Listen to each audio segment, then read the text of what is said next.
말씀에는 이제 그동안 예레미야를 이제 죽이려고 하고 착고에 채우고 때리고, 예, 그 아나도 사람들도 마찬가지입니다. 그렇게 했는데 지금은 예레미야에 대한 이제 호의를 갖고 예레미야에게 부탁하는 이제 그런 내용입니다. 1절 2절에 보면 시드기야 왕, 이제 남유다의 마지막 왕이죠. 밀게의 아들 바스훌과 제사장 미아에스의 아들 스바냐를 예레미야에게 보냅니다. 그리고 이제 바벨론 왕 느부갓네살이 우리를 치니, 요건 지금 포위하고 있는 겁니다. 근처에 와서 이제 곧 침공할 겁니다. 너는 우리를 위하여 여호와께 기도해 달라, 이렇게 부탁하는 거죠. 혹시 그가 그 모든 기사로 우리를 도와 행하면 그가 우리를 떠나리라. 이 말은 뭐냐 하면, 아마 바벨론 땅에 어려운 일이 생기면 왕이 돌아가야 될 거 아니에요. 급한 일이 생기니까 이제 그런 식으로 하나님께서 우리를 좀 도와주시면 좋겠다, 이렇게 기도하라고 이제 예레미야에게 이제 부탁하러 온 겁니다. 이렇게 기도해 달라고. 그래서 이사야가 기도할 때 기적이 일어나고 한 것처럼 왕이 예레미야에게 지금 너무 급해가지고 가서 좀 우리를 위해 기도해주고, 바벨론 나라에 안 좋은 게 일어나서 그 왕이 그 소식을 듣고 속히 돌아갈 수 있도록 그렇게 기도해 달라. 이제 그 말을 예레미야가 들은 거죠. 이제 부탁을 들은 겁니다. 이제 그리고 나서 이제 4절 하나님께서 주신 말씀을 이제 시드기야 왕에게 전하는 겁니다. 이스라엘 하나님 여호와께서 이같이 말씀하시되, 보라, 너희가 성 밖에 바벨론 왕과 너를 애운 갈대아인, 그죠? 지금 있습니다. 아주 위험한 그런 위급한 상황인데요. 그런데 너희 손에 가진 병거를 내가 돌이킬 것이요. 적들을 향해 싸워야 되는데 병거가 어떻게 됩니까? 적으로 향하지 않고 자기를 향하고, 싸울 의욕이 없어지는 거죠. 너무 두려워가지고 감히 적을 향해 나갈 수 없는, 이제 내가 그렇게 하겠다는 겁니다. 또 그들을 성중에 모아, 이거는 갈대아인들, 바벨론 사람들을 내가 성중으로 들을 것이다.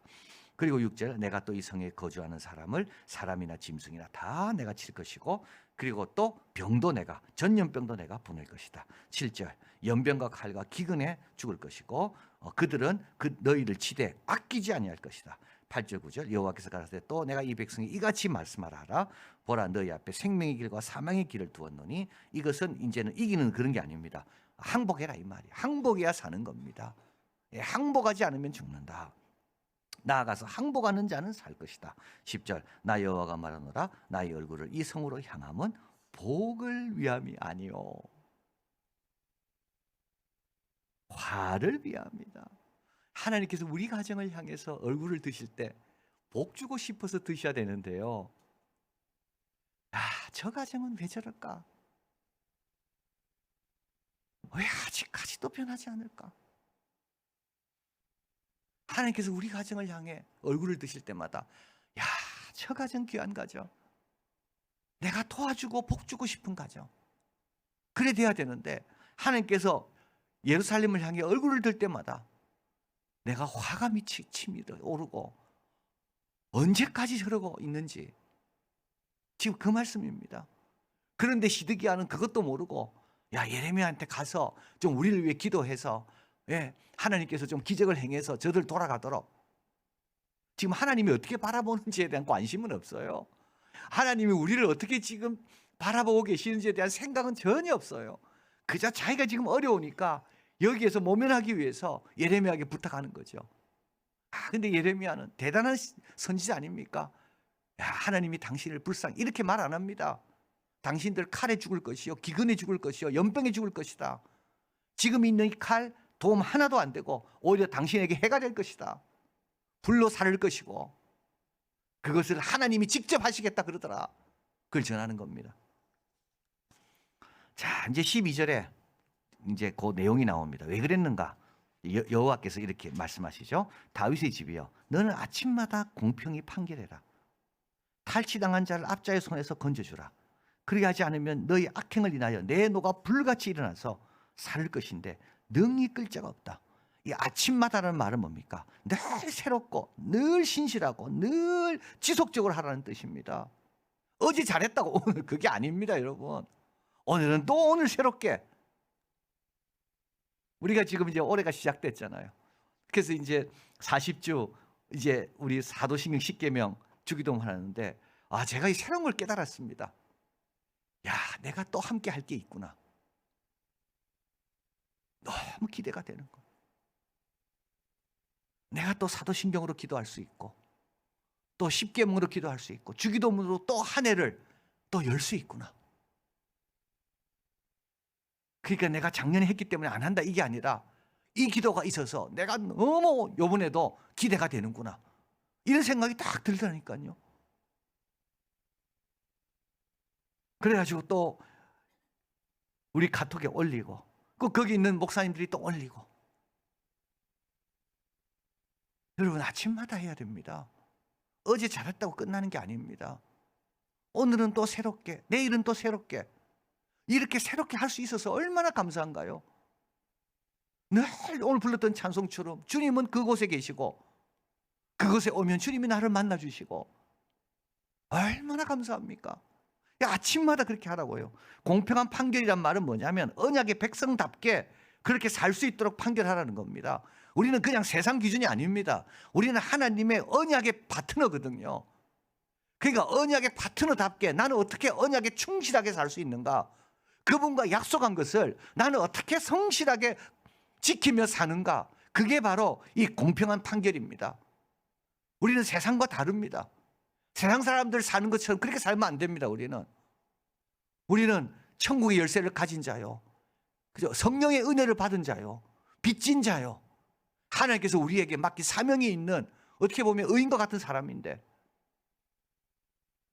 그래서 판결을 내리지만 그냥 판결하지 않습니다. 우리 판결은 더 엄격합니다. 너 언약 잘 지켰냐고. 언약에 충실하게 살았냐고. 십계명대로 살고 주기도문대로 기도하고 그렇게 살았냐고. 이게 판결입니다. 그래서 하나님께서 그렇게 하라 그랬거든요. 다윗 왕들에게, 후손들에게. 근데 그렇게 안 한 거죠. 왜 안 했을까요? 13절입니다. 나 여호와가 이르노라 골짜기와 평원 반석 검이나 보라 너희가 말하기를 누가 내려와서 우리를 치리요 누가 우리의 거처에 들어오리요. 이 예루살렘 뜻합니다. 평원도 있고 반석도 있습니다. 든든합니다. 여러분 이래서 교만한 거예요. 사람이 뭘 많이 쌓고 갖고 있잖아요. 그러면요 누가 나를 치리요. 사실 우리가 뭘 갖고자 하는 이유도 바로 이 목적입니다. 다른 게 아닙니다. 하나님 앞에 겸손히 나가 의지하기보다는 그저 내가 많이 쌓아두고 안전하고 그러니까 그 나사로가 나오는 그 부자처럼 날마다 연락 잔치 벌이고 그러니까 하나님에 대해서 너무 가난한 거예요. 그 나사로는 하나님에 대해서 부유한데 가진 게 없으니까 믿을 게 없으니까 의지할 게 없으니까 오늘도 일용할 양식 하나님께 구하고 오늘도 주님 주시면 그저 감사하고 여러분 교회 왔다 가는 게 감사합니까? 아마 약한 사람은 교회 왔다 가는 게 감사할 거예요. 야 오늘도 내가 교회 다니고 갔다 왔구나. 너무 감사하다. 아마 운전 처음 배운 사람은 너무 감사할 거예요. 하나님 오늘도 내 안전하게 운전하게 해주셔서 너무 감사합니다. 많이 가진 사람은요 하나님 의지 안 합니다. 왜요? 많이 가지려고 하는 이유가 바로 거기에 있거든요.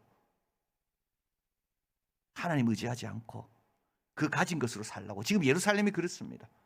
그러니까 골짜기도 있고 그래서 막 요새입니다. 요새 골짜기에 있어서 적들이 쳐들어오기 너무 어렵습니다. 그리고 그 안에 오면 평원도 있습니다. 그리고 반석처럼 아주 견고합니다. 그래서 누가 우리를 치리요? 든든하게 생각한 거죠. 그러니까 공평한 판결에도 관심도 없어요. 아침마다 귀찮게 왜 그럽니까? 다 쌓아놨는데. 자, 근데 뭐라 말씀합니까? 내가 우리 하나님, 내가 네 대적이다라고 이야기하는 거예요. 내가 네 대적이다. 14절 내가 너희 행위대로 법별할 것이고 내가 또 수풀에서 불을 놓아 그 사경을 살리라. 내가 네 대적이다. 시편 127편 1절 여호와께서 집을 세우지 아니하시면 세우는 자의 수고가 헛됩니다. 여호와께서 성을 지키지 아니하면 파수꾼의 경성함이 허사합니다. 파수꾼의 경성함 믿은 거 아닙니까 여러분? 내가 노래 가면 되겠다고 믿은 거겠죠. 근데 헛되다니까요. 시작은 내가 할 수 있습니다. 자녀도 내가 낳을 수 있습니다. 시작은 할 수 있지만 그 자녀가 장사의 수중에 화살이 되는 것은 그건 여호와의 상급입니다. 여호와께서 해주셔야 됩니다. 증진과 완성, 그게 복이라 그랬습니다. 우리는 다 시작할 수 있어요. 뭐든지 시작할 수 있어요. 그러나 그것이 증진하고 복이 되려면 여호와께서 도와주셔야 돼요.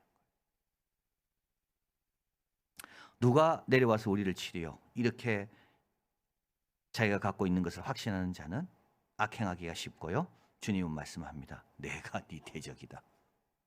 내가 네 대적이다. 자, 하나님은 우리의 대적이 아니라 목자가 되셔야 됩니다. 우리의 왕이 되셔야 되고요. 우리의 구원자가 되어야 됩니다. 그러려면요, 오늘도 목자의 인도를 받아야 됩니다. 목자 곁에 머물러야 돼요. 오늘도 하나님의 도움을 겸손히 구해야 되고, 오늘도 그분의 통치를 받아야 돼요, 여러분. 그래야 그분이 내 목자가 되고 내 왕이 되는 거지. 그러지 않고 내 마음대로 사는 사람은 그분이 나의 대적이 된다니까요. 아침마다 새로워져야 됩니다. 참 너무 감사하지 않습니까, 여러분? 주기도문 딱 저녁에 기도하고 참 실수하고 잘못한 거 다 용서해달라고 기도하고 아침에 깰 때 평안하지 않나요? 아침마다 새롭게 해주신다니까요. 그거는 은금으로 살 수 없는 겁니다. 뜻이 하늘에서 이루어진 것처럼 땅에서, 여러분 이거는, 이 기도는요 굉장한 우리에게 축복입니다. 자산입니다. 왜냐하면 내 뜻대로 안 돼도 조급해할 필요도 없고 힘들어할 필요도 없거든요. 뜻이 하늘에서 이루어진 것처럼 땅에서 이루어지기를 바랍니다라고 기도하는 순간 우리는 어떻게 됩니까? 하나님의 뜻대로 될 것을 확신하기 때문에 자유로워집니다.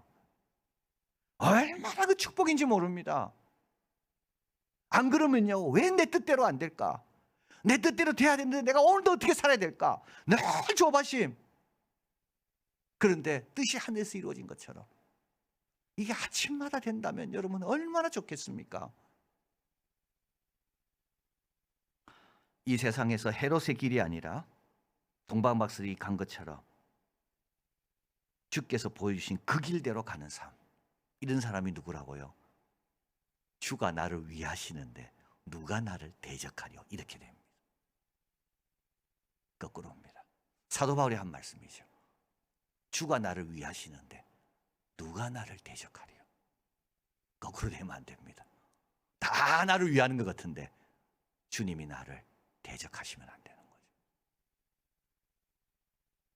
오늘도 여러분 뭐가 가졌다고 안심하지 마시고요. 아침마다 오늘도 사도신경, 십계명, 주기도문으로 진정성 있게, 그러면 응답받고, 그러면요 주가 나를 위하시는데 누가 나를 대적하리요? 우리의 왕, 우리의 구원자, 우리의 목자가 되신다. 이런 우리가 되길 바랍니다.